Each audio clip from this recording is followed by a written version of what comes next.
You're going to need an incredible level of confidence in anything that you do. If you are negotiating for a job offer, you're negotiating for a car, you're negotiating to buy a house, you're forming a business partnership, you've started a side hustle and you are quoting prices to potential clients, right? You're going to need competence and also confidence. And where unfortunately a lot of highly competent people uh, encounter their downfall is that they simply lack the confidence. I say simply, but it's actually not a simple thing. It sounds simple, but gaining that confidence takes quite a while. What can a man with a doctorate in sports psychology, who is the mentor for Eli Manning, who is a two-time Super Bowl MVP, and who works with cadets at West Point, what can he teach us about confidence? That's what we're going to learn in today's podcast episode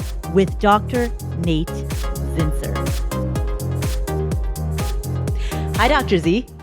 Good afternoon, Paula. Great to meet you. Great to meet you, too. Thank you so much for being here. You write about confidence, and to kick off, I want to go over your definition of confidence. You define it as a sense of certainty about your ability, which allows you to bypass conscious thought and execute unconsciously. That's a lot of words. Can you break that down? That's a lot of words. It's the sense of certainty that you can do something without having to think a whole lot about how you're doing it while you're doing it. Mm-hmm.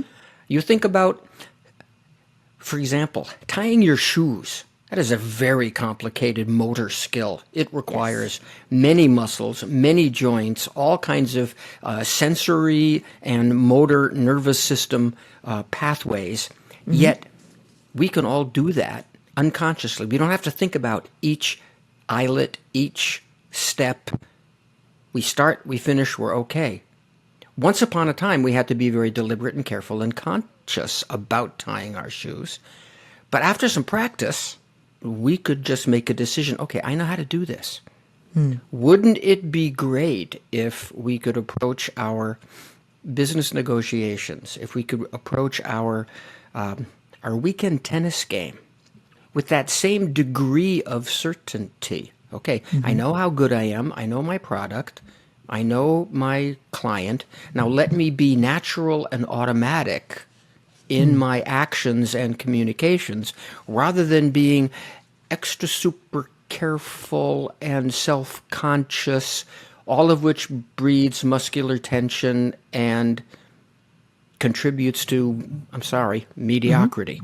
Right. So let's walk through this example, because when it comes to tying your shoelaces, that is a discrete action with a very clear beginning, middle, and end. When it comes to, by contrast, starting a business, that is an ambiguous action with really no clear middle, or there may be a discrete beginning, but there is no clear middle or ending. How do these concepts then translate? I think you have to break that process, that big process, down into bite-sized chunks. Mm-hmm. And if you have to study or acquire competence in any given area, you certainly have to do that. Okay, success in any profession or in any sport is a mixture of competence and confidence.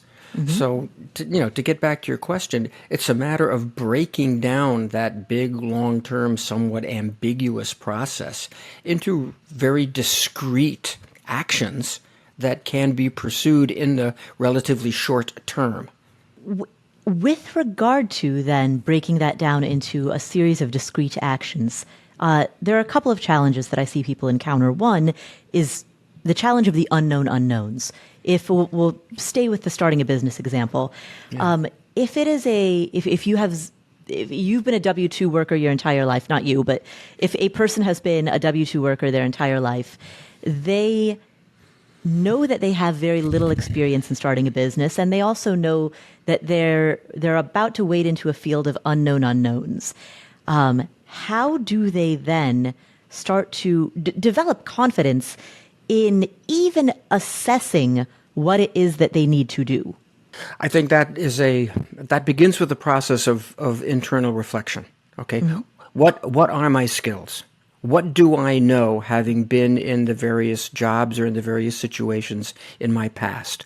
What have I learned about success by working with firm X or firm Y or firm Z? Now that I know that, I have a sense of my competence. I can be certain about that. Mm-hmm. And if my reflection reveals that, okay, I am deficient in a given area, well, darn it, that's where I got to go to school, develop the competence, and then make the decision about the level of certainty I have in my newly acquired competence and move forward that way. So it really begins with an honest assessment. Where are you now relative to the outcome, relative to the destination that you want to travel to? Now, with regard to that assessment, people are often bad at making an honest assessment of their own skills. You clearly know of the Dunning-Kruger effect, right? Those who, and to describe it to the listeners who might not be familiar with it, those who often are unskilled believe that they are more skilled than they are because they operate at that level of unconscious incompetence. And by contrast, those who are highly skilled are aware of how much they don't know, and therefore actually underestimate their skills. How can a person overcome that cognitive bias, that tendency to be overconfident that when it's unwarranted and underconfident when it is? Well, that's what they call the school of hard knocks, Paula. Okay? You have to operate with the knowledge that you have. Maybe the knowledge that you have is insufficient. You will get feedback as far as that goes very, very quickly. So, we cannot anticipate, we cannot account for all of the unknowns, especially in the entrepreneurship universe. It's all about launching your ship into a sea that could be a little bit stormy, and you have an idea of your destination, but a whole lot of things can happen that could blow you off course. So it really is an exercise in being patient with yourself and being ready to learn and learn and learn and learn day after day, day after day, day after day. How do we assess our own skill level in various tasks or in various things? I think we can look for quality mentors. I think we can look for, advisors or good friends that we've had in the past and ask them to hold the mirror up in front of us. And so that we get to see what we actually do have and actually don't have. How are we able to distinguish a good advisor from a mediocre one? Ooh, well, how about somebody who's been where you want to go? Or someone who has been close to where you want to go? I think it's very important that, if you're picking a particular sport or picking a particular career, surround yourself with 2 or 3 people who have been there and done that, and then be patient to work just with that small group of trusted advisors, as opposed to trying to learn from everything everywhere all the time, and that just creates greater confusion. Every successful athlete I know, and every successful CEO I know, has a relatively small, close circle of great advisors. We're talking 3, maybe 5. This person is really good for physical training. This person is really good for logistical support. This person is really good for emotional support. I know where to go to get what I need. And I'm not going to expect one person to be all things in all aspects of my profession or pursuit of excellence. I'm going to surround myself with a small cadre of trusted advisors, people who have been where I want to go, people who have the ability to communicate what really matters, people I trust. And I wish there was a simple formula for achieving all that and gathering all those people around you. It, unfortunately, is one of the things that you just have to try. If it doesn't work, you keep your head up and you find the next person. And eventually you will come across that team that helps you move. You said if it doesn't work. How do you know if it's not working, given that sometimes growth can take years? I think everybody knows intuitively when they are making progress toward something. I think everybody knows intuitively that I am doing as well as I can with the skills that I have. And everybody knows intuitively, I really am better than this, but I'm not showing it. I'm not expressing it on the golf course, on the tennis court, in the negotiation. I know I'm better, but I'm not showing it. What's holding me back? So much of what we're talking about is the willingness to look at yourself carefully, not necessarily critically, but carefully. You want to be your own best friend. You want to be your own most honest friend, as well as your harshest critic at times. Mm-hmm. Most people are really good at being a harsh critic, but they're not very good at being an honest friend to themselves.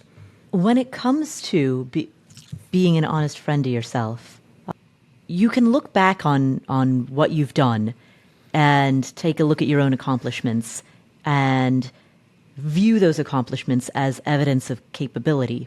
There's a temptation to disregard your own achievements and say, hey, my success is actually not the result of my own agency. Can you address that? Wow, is that ever the case, Paula? You nailed it. There is a tremendous tendency to, as you say, discount our own achievements. When you think about the pursuit of success in anything, okay, it requires what I refer to as a workhorse form of discipline. You have to put in the hours, you have to do the formal study, you have to do the exercises to develop the competence. And this is how you learn the fundamentals of your craft, and this is how you improve your level of skill in your craft. But by doing that, almost inevitably, we also develop the tendency to analyze very specifically, to judge if we are doing it right, and to criticize ourselves if we're not getting the results or not doing it the way we think we should.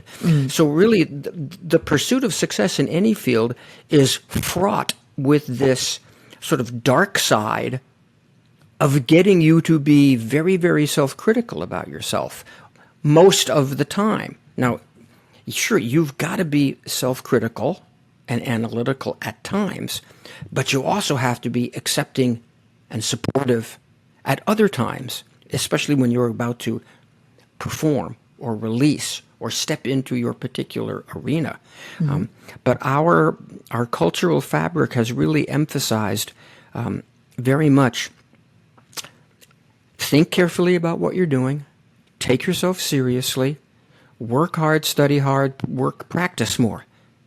And if that is your primary approach to success in your given profession or passion, then it's really hard to find that those moments of instinctive grace and real confidence and immersion in your activity, and it's those moments with those qualities that really show how good a person is, whether we're talking sales, law, surgery, any kind of physical sport, any kind of performing arts. If we are overly analytical, we engage parts of our brain that are unnecessary to the performance of a given task. And the neuroscience is very clear on this point. The brains of people who are engaged in high levels of concentration show a remarkable economy of activity. A couple places in the brain are all lit up because they're necessary to the performance of the task. But the other portions of the brain, the ones that, judge and evaluate and criticize, those parts of your brain are not necessary to the performance of a task. They drop out. So what we really have is a relatively quiet mind. And if we forget about honoring ourselves, if we continually indulge in our self-critical, overly analytical, overly judgmental tendencies, then we carry that into our performance. and we don't achieve that economy of brain activity that typifies great performance. So what you just said, it reminds me of something that you said in your interview with Ryan Holiday, where you said there's a time and place to be realistic, but it's not in the middle of a game. Absolutely. Right. You know? Here you are in the middle of a golf match or a tennis match or in the middle of any quote-unquote performance, okay? In those moments, you want to be locked into the moment. What is going on? And trusting your knowledge, trusting your skills, rather than thinking, uh-oh, this isn't right. I'm in trouble here. What do I have to do? That brings up a lot of unnecessary brain activity. You know, if you've done your homework, if you have a degree of competency, you know what you have to do. Now just pick out your target, focus your eyes on where they need to be, and do it, okay? We'll save all the analysis for, you know, Monday morning if you're an NFL quarterback. We'll save the analysis for, you know, the after-action report, which is a very valuable activity. But in the moment, I want to trust my eyes, I want to trust my senses, I want to trust what I know, and be as natural and automatic and, yes, unconscious as possible. If you ask the best surgeons, the best athletes in any sport, tell me about the moments when you've been really good at your job. They sort of stare off into space and say, yeah, it's kind of weird. It's like my part of my brain just shuts off and I'm on autopilot and I make great decisions and I read my audience or I read my customer beautifully. I can see the movement of all my teammates almost in slow motion on the field. Those are really wonderful moments. Those are the moments that we live for. And you're not going to have too many of those moments unless you give yourself credit for what you know, and if you decide as you enter your arena, okay, I know what I know what I'm up against, I am enough, let's go see how good I can be. And that's the advice I give to a lot of people when they're stepping into their arena. What strikes me about that is that sports competition, making performing a musical instrument on stage, making a major presentation in front of a boardroom, taking a test as a student, these are episodic, right? There's again, we go back to something being discrete. There's a very discrete game, test, presentation. How does this apply if you are doing something like, let's say that you decide to buy your first rental property. You've never done that before. That's the type of experience for a beginner that can really test your confidence. Do you believe that you can go put six figures down on the line? Especially if you come from humble beginnings, like that's a major amount of money and you're betting it, so to speak. But there isn't any discrete hour like there is in sports competition, that tests you. It's more of a chronic activity than it is episodic. It's a chronic activity, but within that long term, there are discrete actions, functions, dare I use the word performances, okay? And I would encourage any entrepreneur to think of herself as a white-collar athlete, okay? You're stepping into an arena. You're pursuing a goal. You are contending for a prize. That, by the way, is the English translation of the Greek words that produce the word athlete, athlon, contest, ethlos, prize. If you're contending for a prize, you're an athlete. And back in the days of ancient Greece, they would give Olympic awards to not just the people who could run fast and throw the javelin. They gave it to people who could debate. They gave it to people who could compose poetry. All right. So here you are as an entrepreneur. You're stepping into an arena many, many times a day. That phone call is a performance. The writing up of that proposal is a performance. The gathering of that data in a way is a performance. How are you going to think about yourself throughout all these activities? Will there be a great deal of uncertainty and hesitation? I don't know about this. How do I get this right? Or will there be, okay, let's see how I can get this right. Who do I have to ask to get the right information? What sources are readily available to me? So it's a way of sort of twisting, if you will, your perspective of yourself and actually looking for little discrete wins, little discrete performances that are happening many, many times a day. And the sum total of all of those compromises your overall performance. Right. You mean comprises your overall performance. Exactly. You can see, this long-term project as a series of small wins or small potential wins. Okay. The tennis player goes to practice every day. What is she learning? What is she getting better at? Okay. Presumably each one of those small wins and small improvements in practice contributes to a greater understanding of her capabilities when it's time to play in the league championship or the state championship.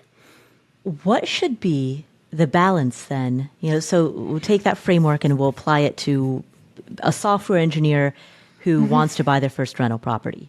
How much of that person's day should be spent in performance, in doing those things that require focus, but also drudge up fear, like making that phone call, gathering that data, writing that email that is a little bit difficult to write, right? How much of their day should be spent in performance versus in practice or in assessment, and how do they, given the need to shift between one versus the other, how do they make those shifts? Sure. What we're talking about is basically a blend of the discipline to practice and prepare, and the discipline to sort of release, let go, and perform. Right. Depending on where one is in the day, depending on where one is in one's career, that blend of the two different forms of discipline, you can think of the workhorse and the racehorse. At different times of the year, the blend will be different. Okay, if I'm preparing a proposal, well, I'm pretty much workhorsing away. If I'm given a proposal, that's when I become a racehorse. So one way you can look at it is in terms of preparation to do something and then the delivery of that same thing.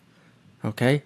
The workhorse is careful and methodical and analytical, gets everything done, dots the I's, crosses the T's, prepares the document. But then when it's time to step up into the negotiation, to step up into the stage or the arena, that's where we make the transition to the racehorse. And that transition is enabled by your conscious decision to give yourself a little bit of a pep talk. I've done the work I can do. Now's my chance to knock it out of the park. Let's see how I can do. And then you take a breath, or two, or three, and then you put your eyes and your senses where they need to be. I scan the room and I make eye contact. I settle myself into the seat. And I go. That transition from workhorse to racehorse. Confident thought, breathe with your whole body, and then attach your attention to what's important. CBA, confident thought, breath, attach your attention. That's a deliberate process, which allows a lot of what we're talking about to take place. Right, right. You've also referred to the C as cue your conviction. Yes, yeah. In the book, I use that particular language, but the underlying concept is the same. I've got to bring up. It's an actor on cue. Okay, this is my cue. Let's see how good I can do this. I'm as prepared as I can possibly be. Let's rock. I'm queuing up a sense of conviction about myself. And then I want to breathe really big, because when you breathe deliberately and consciously, you bring yourself into the present moment. It's really hard to be focused on your breathing and be thinking about something that happened a long time ago or something that might happen down the line. If you're really focused on your breathing, you're in the moment, which is a good place to be. And then I'm deliberate with where my eyes and where my senses are. I got to lock in with this individual, okay? Or if I'm the tennis player and serving, I have to lock my eyes into that corner of the service court where I want to put the ball. That's how I do it, okay? Being deliberate with my attention, following an absorption into the moment via the breath, preceded by cueing my conviction to play now. In addition to that CBA, conviction, breath, attention, the other acronym that you've talked about is ESP. Yeah, ESP is an acronym to guide a reflection on one's day, a reflection on what one has been doing all day long. E stands for effort. S stands for success. P stands for progress. Okay? In order to build that sense of certainty that we've been talking about, we have to look for the best in ourselves. And as we've discussed, there's a tremendous tendency to overlook the best in ourselves, to discount or devalue our small accomplishments. But I want to encourage people to look very carefully for those small accomplishments. And we start with E for effort. Where did you give honest effort in your day today? Where did you overcome a little procrastination? Where did you knock out something that you really didn't want to do, but you did it? You should give yourself a little credit for that. That's worth noting, okay? So just put a big capital E on the left-hand margin and just write out an episode or two of quality effort for the day. Skip a line, write a capital S. Stands for success, maybe even small success. What did you get right today? What did you get right today? Who did you connect with? What little project did you move along? Where did you succeed? What did you get right today? If you look for these things, you'll find them. And so you scribble that down. P stands for progress. On the basis of my effort, on the basis of my success, even looking back a day or three, well, what am I getting better at? What is my team getting better at? Where are we making progress? And this is the searching for evidence that we've been talking about. It's this precise process of reflecting on your day and basically filtering these constructive memories day by day by day. It's the filtering and the acknowledgement of effort, success, and progress that helps us create a greater sense of certainty about ourselves. And it's a 5-minute exercise. It doesn't take a lot of time. Do you recommend at the end of the evening writing down, quite tangibly writing down, hey, here's my ESP check-in for today? Oh, absolutely. I think I recommend that as a regular drill, okay? A practice drill. If you're riding mass transit home at the end of the day, it's a wonderful way to spend 5 minutes of that time. Okay, it can be a just before bed exercise. Okay, and I have found that, if you deliberately write it down, at least at first, maybe in 3 months or 6 months, you won't have to write it down because you'll just automatically be thinking about it. It'll just be part of the way you think about yourself and your world and the various things that happen in your world. I had one CEO for a consumer products company out on the West Coast. He took the ESP concept and he changed it to EPS. Effort. The effort produces progress. The progress produces success. He wanted to think of it that way. It was also easy for him because EPS reminds him of earnings per share. Okay, yeah, I got it. good personalization of the concept. Right. Yeah, that was my first thought when I also heard when I read ESP for the first time. I thought, yeah, seems a little bit more intuitive. Effort yields progress, which then creates success.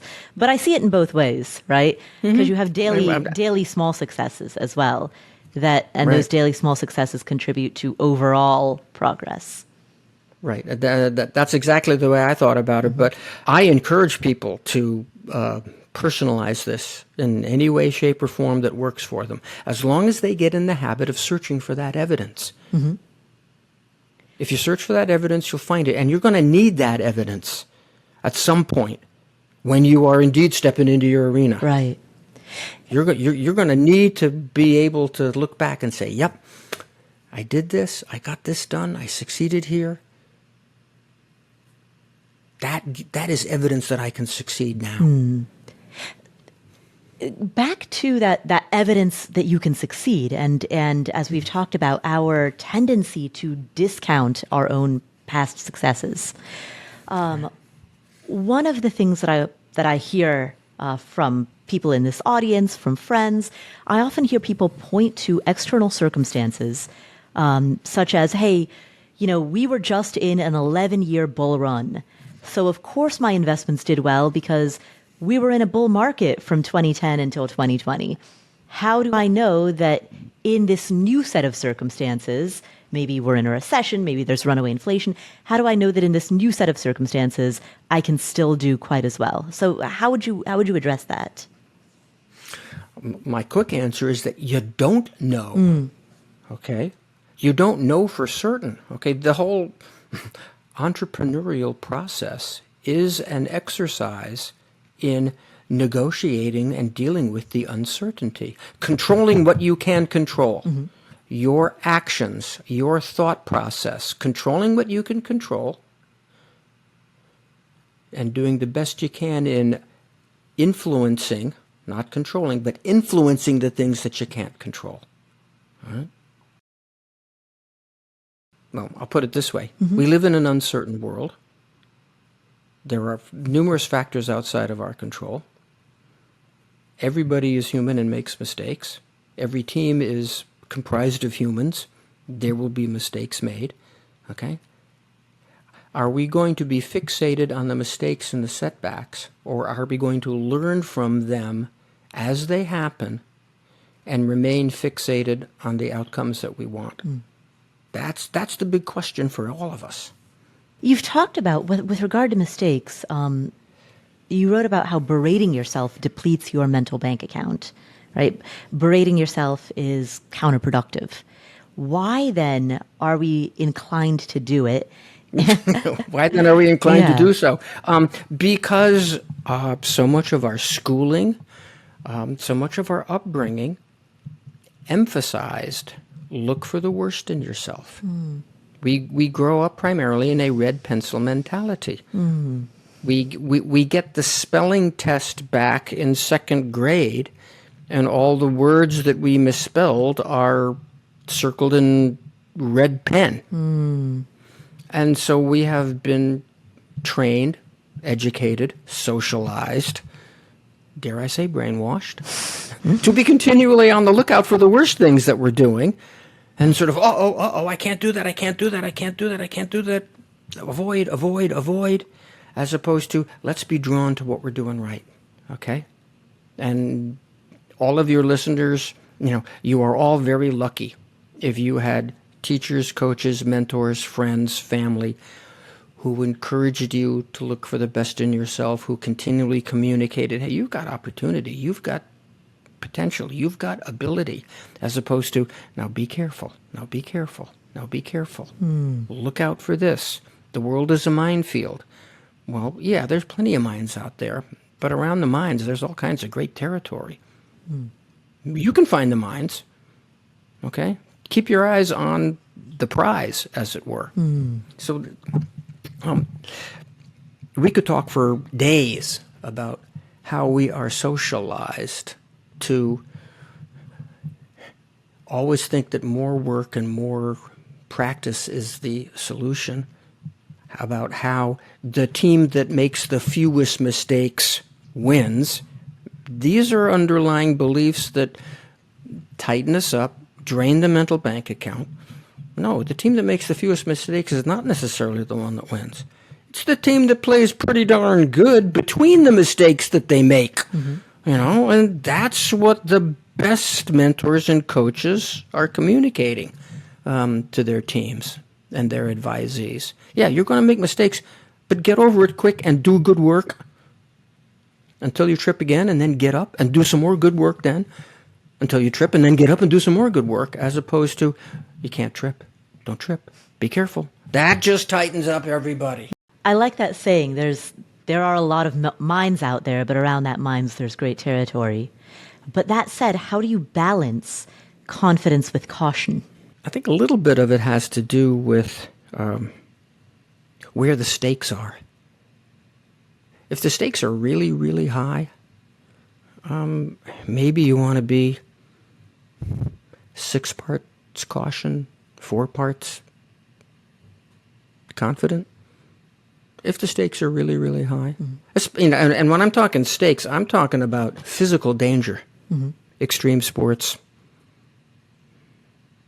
racing motor cars, things like that. Okay, you really have to be careful. You have to know your equipment, and you have to know your environment, you have to know your surroundings. There's a heck of a lot of knowledge involved in that. So it really is a case-by-case basis. But I think the higher the stakes are, the more cognizant you have to be of your environment, and the more, in the way that you have to be a little bit more careful than otherwise. Where does humility play a role in all of this? In acknowledging, well, this is what I don't know. This is what I don't know. These are the areas I have to improve in. So turning the unknown unknowns into known unknowns. Exactly. And I say, a little bit of humility is great, and then curiosity about what it is that you don't know. Okay? I realize this about myself. I have not developed this particular skill or this particular attribute. Okay. I can't pretend that I do have what I don't have. Once I know what I don't have, I just have to be curious enough about, okay, how do I develop it? And then disciplined enough to actually go develop it.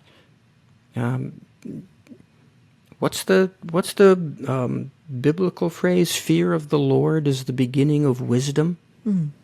And you can translate that, or you can reinterpret that as, awe of the unknown is the beginning of magic, So, yeah, I know what I don't know, but I'm kind of curious about it. And that curiosity is a wonderful form of energy. You lead confidence training and mental toughness training at West Point. You've worked with athletes, including Eli Manning. You've worked with many CEOs and business leaders. Are there any differences when it comes to this kind of confidence building? Are there any differences that you see that relate to the discipline, the field that somebody is in? Sure, there's some discipline. There's some differences. But I think there are so many similarities that there are really more similarities than there are differences. What an entrepreneur needs to do, what a professional football player needs to do, what a college student needs to do, what a working mom needs to do. I mean, yeah, okay, the outcomes are different that we're striving for, but the underlying processes of developing confidence and then trusting, developing competence and then trusting that competence when it's time to step into one's respective arena, that process is very, very similar across all of these activities. I was joking a little while ago about having made a list of all the different performance contexts that I am dealing with now with my various clients. I started an alphabetical list It had archery and axe throwing up at the top. And then it went right down through the B's, with baseball and bond brokerage and CrossFit for C's. And it went all the way down to wrestling for W. I haven't found a Z yet, but maybe that's coming. And with all of these folks, so much of the underlying mental processes that underlie success are similar, despite what is more different from archery and wrestling? What is more different from competitive archery and private equity execution? On the surface, they could not be more different, okay? But the trust of oneself in the moment, when you're on the firing line and you're releasing that arrow, and the trust of oneself in the moment when you are securing, from a limited partner so that you can indeed complete a transaction, the trust, the belief in oneself is very, very similar, much more similar than it is different. At least that's been my experience with this. What if, so I'm thinking again about how to believe in yourself when you're doing something in business or investing, when you're doing something scary, right? When you are making that investment, when you're making a phone call to a client for a business that you just started a month ago. Calling someone cold, you mean? Could be cold calling. It could be, there are any number of things that we do in business and in investing that are just when you're making an offer on a home, right? What if you've talked about looking back at your own experience as evidence that can underlie that confidence? What if your past experience is one of a series of failures? What if you look back on your own personal history and say, I actually don't see any evidence that can underpin my confidence. In fact, all I see is evidence to the contrary. I'd say a couple of things about that. First of all, you may not be looking deeply enough. Okay? Maybe the deal didn't go through, but did you get it halfway, 3/4, 7/8? How did you get that far? Okay? And what did you learn as you were getting it as close as you got it about the process of success in that particular context? Lots of failures. However, each of those quote-unquote failures is indeed a learning opportunity. So you have to be very careful about how you think about the bad things that happen in your world. I cite the example in my book of a West Point graduate who was badly wounded in a friendly fire incident in Iraq. You talk about a bad thing. He lost the use of both his legs, and now he has to walk around on prosthetics. And this was a very physical, young man. But his response to that moment was, "I'm going to have a great life. I will never feel sorry for myself." And if he walked into your office wearing long pants, you would never know that he has one above the knee amputation and one just below the knee amputation. He has learned how to be comfortable. He has learned how to be certain. He has learned how to be happy and optimistic, despite a really significant setback for a 24-year-old young lieutenant in the Army. And we can really learn a lot from people like that. How does he maintain his optimism in the face of what any of us would consider to be a very, very significant failure in my life? How does he maintain his optimism? Because he keeps his eye on all the blessings in his life. Wife, kids, the opportunity to share with, say, cadets at West Point or other members of the armed forces through organizations like the Wounded Warrior Project, to really help people know that they have a choice that they can make minute by minute, hour by hour, day by day. And it's those choices that determine ultimately our joy or our despair. And if we are in a joyful state, we're probably going to execute a little bit better. And we all have the capability to make that distinction and that decision. Where, and I feel like this example kind of touches on this, but where does confidence intersect with courage? That is a wonderful question, Paula. Thank you. And I got to say, I've done about 40 of these podcast interviews since the book was released. You're the first person to have asked that question. Where does confidence intersect with courage? Okay. I think it intersects with courage in acknowledging one's fear. There is no courage without fear. I do not have to be courageous if everything's going fine. But if there's some difficulties, if there's some landmines out there, I have to be courageous in the face of those. I have to be certain enough that I can navigate the minefield, that I can steer the ship. I have to be certain enough about myself in the face of, potential difficulties and in the face of potential failures. So I'm trying to envision sort of a Venn diagram looking at the intersection of those two qualities. I think confidence maybe is what allows one to be courageous. A sense of certainty. I know I have this particular skill, and that particular skill allows me to step into a scary arena, an intimidating stadium, and execute pretty darn well. Maybe that's the intersection that we're looking for. Great question. Thank you. Thank you. That question was inspired actually by a story that you told on a different interview that I was watching in preparation for this, the story of Kyle Carpenter.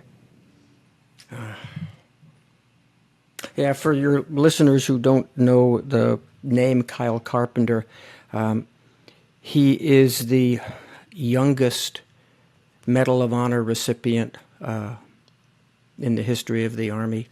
And he did something rather remarkable in Afghanistan. He basically jumped onto a hand grenade to save his buddy. And he lived to tell the tale. And it's a remarkable story about, again, dealing with a very unfortunate circumstance and finding his own sense of worth. His book is entitled "You Are Worth It," and I've had the pleasure of meeting the fella, and he's just such a stand-up guy, and I recommend his book to everyone.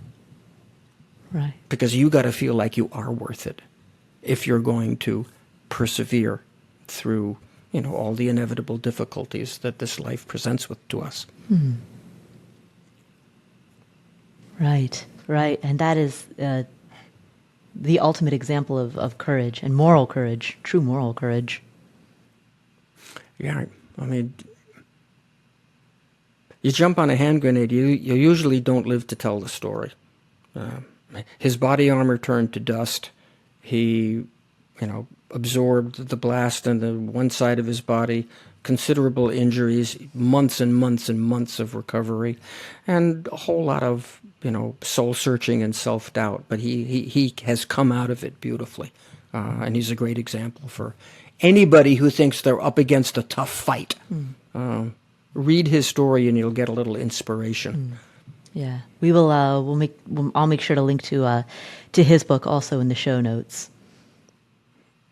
Does confidence and courage, I mean, naturally, does it ebb and flow, or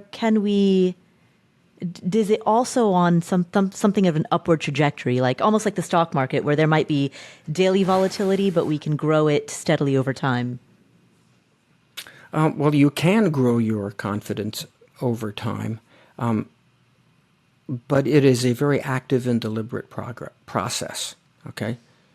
once you have achieved a certain level of confidence in a given activity or a given skill set, you're going to have to take care of it and protect it. Okay? Confidence is not something that remains once it's achieved a certain level. I use the analogy that I heard once from my professor at Virginia, Bob Rotella. Confidence is kind of like the sand dunes on a beachfront community. Those sand dunes are constantly being pounded by the waves, and they're constantly being worn away. So the beachfront community periodically has to rebuild the dunes. And we all have to periodically rebuild, maintain our confidence, because the imperfect world that we live in, all those minds out there, can indeed erode it. So we have to be very careful about it. How do we be careful about it? By continually looking for the best in yourself day by day, and by consistently reinterpreting the reality of your setbacks and mistakes. You can look at a setback and say, uh-oh, here I go again. Or you can look at that same mistake and say, okay, yeah, it happened that one time. Or those 2 times. They're temporary. You can look at a mistake and say, oh my gosh, this mistake means that a lot of other things could go south. Or you can look at that same mistake and say, yeah, that's a mistake, that's unfortunate, but it just happened in that one situation. It just happened in that one setting. It just happened in that one place. So we want to keep it temporary in terms of when it occurred. We want to keep it limited in terms of where it occurred. And then most importantly, we got to look at those mistakes and say, does this really tell the truth about me? Or is this somewhat non-representative of me? Those are mechanisms through which we protect the confidence that we build up by being very careful about our memories, by being very careful about the stories we tell ourselves, by being very careful about, the pictures and the short video clips that the video studio in our imagination is constantly producing. Right. So what's interesting to me about that response is that it sounds like the same way that we discount our successes, which is to say, to take a past success and attribute it to simply a result of the external circumstances. We attribute it to something outside of our own agency. We do the opposite, when it comes to... When it comes to mistakes, we own them. Oh, we own them. Yes, I always do it this way, or I'm very bad at that. Okay, yeah, you're quite correct, Paula, in that there's a complementarity in terms of how you look at your successes, how you look at your setbacks. Okay, I'm encouraging people to look at their successes, be they as few and far between as they might be, but I want people to look at those successes as permanent. The setbacks are temporary. Right. And the successes are global or generalized, and the mistakes are limited. The successes are internal. I am the agent of those. The mistakes, the setbacks, are not the truth about me. They are inaccurate reflection, but the successes really are a reflection. And everybody can create their own reality, working their own particular variation on those themes. We all live in our own personal reality as it is. As there's a song lyric, there's no such thing as the real world. It's just a lie I've got to rise above. We all construct our own version of what we think is real. And the only question is, does that version really help us accomplish what we're after in this life? So view your successes as representative and your failures as non-representative. Absolutely. Which is the opposite of our inclination. Of how we tend to think. Yeah. Yes, indeed. Well, I really want to thank you for this opportunity. Absolutely. You are a wonderful interviewer. Thank you so much. And people can find your book, The Confident Mind, wherever books are found. It's a wonderful book.